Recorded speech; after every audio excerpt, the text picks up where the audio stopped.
Because there's so much to talk about, only 4 weeks to go. I've just been reading in the Daily Telegraph there, their polling tracker has Labour on 44%, the Tories on 23%, and of course less than 4 weeks now until voting day on July the 4th. Yeah, so heck, I mean, what would you do if you're in government at the moment? Let's find out from Transport Secretary Mark Harper. Good to see you this morning. I mean, look, everything is still pointing against the Conservatives on this one. Whatever you unveil, whatever you announce, whatever debates the PM takes part in, it's not pushing those polls in a different direction.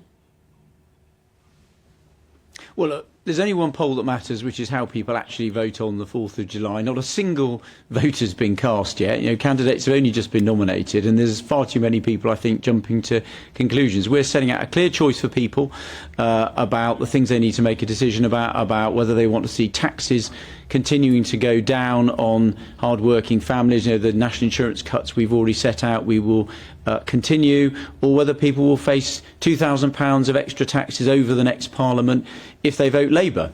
And that's a clear choice for people. You know, we've set out a clear choice on increasing our spending on defence to make sure we can defend the country in an uncertain world.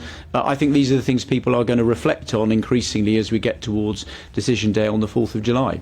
Of course, after the D-Day debacle with Rishi Sunak coming back early, which is seen as, well, he acknowledged it was a mistake. How can you change the dynamic now? Because at the moment it just looks as though that there's no hope, there's no way you can turn things around. Well, look, I think I don't agree with that. I think, look, it clearly was a mistake what happened with leaving the D-Day commemorations early. The Prime Minister was at the events in Portsmouth. He was at all of the events with British veterans, but he himself has acknowledged that it was a mistake to leave the leaders' event early. He's apologised to the country and to veterans for that. But I think we need to focus, for example, what I said about defence. You know, we're talking about the future and about making sure we can continue to keep Britain safe in a very uncertain world. We've made a clear commitment to spend 2.5% of our national income on defence. That's not something that's been matched by the Labour Party. So, again, a clear choice for people about taking that bold decision and about having that secure future for people and their families. And I think those are the things people are going to think about as they get towards polling day. And look, it is the votes that cast on the day that matter, not polls. It's about what people do in the ballot box, and I think that's what we're going to be campaigning for every day between now and polling days, making that argument, setting out that choice for people so that they hopefully make the right one on the 4th of July. Yeah, but it's interesting what you're trying to tempt people with. I mean, there's out today, it's the news about stamp duty for first-time buyers being, you know, apparently it's going to be in the manifesto that you would scrap that entirely. But, I mean, Liz Truss did that, and then it was rescinded after her time in office, and now it's being reintroduced.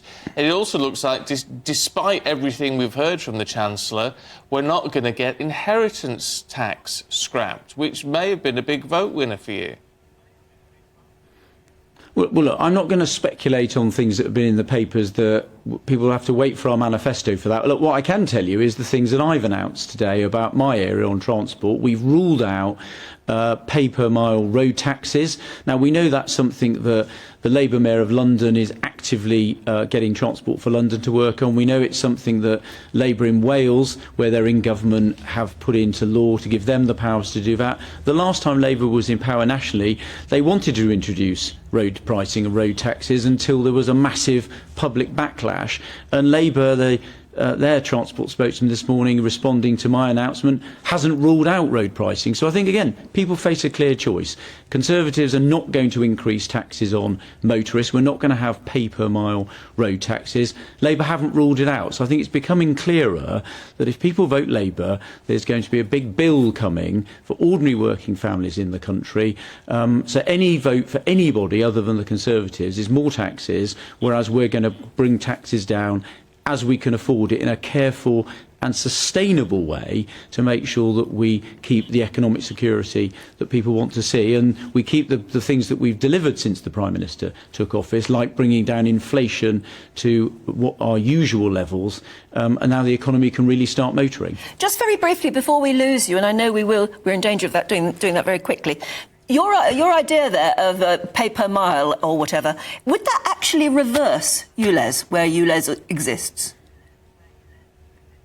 So what we've said on ULEZ is we're going to reverse the ULEZ expansion. So not changing the ULEZ that exists in central London, but the expansion that the Mayor of London did, which was purely about raising money. His own impact assessment said it would have a minor to negligible effect on air quality. So the recent expansion we would reverse, because it wasn't about air quality, it was about taxing motorists, particularly the poorest ones off the road, and it impacted people who live outside London who had no democratic say in the Mayor of London's election.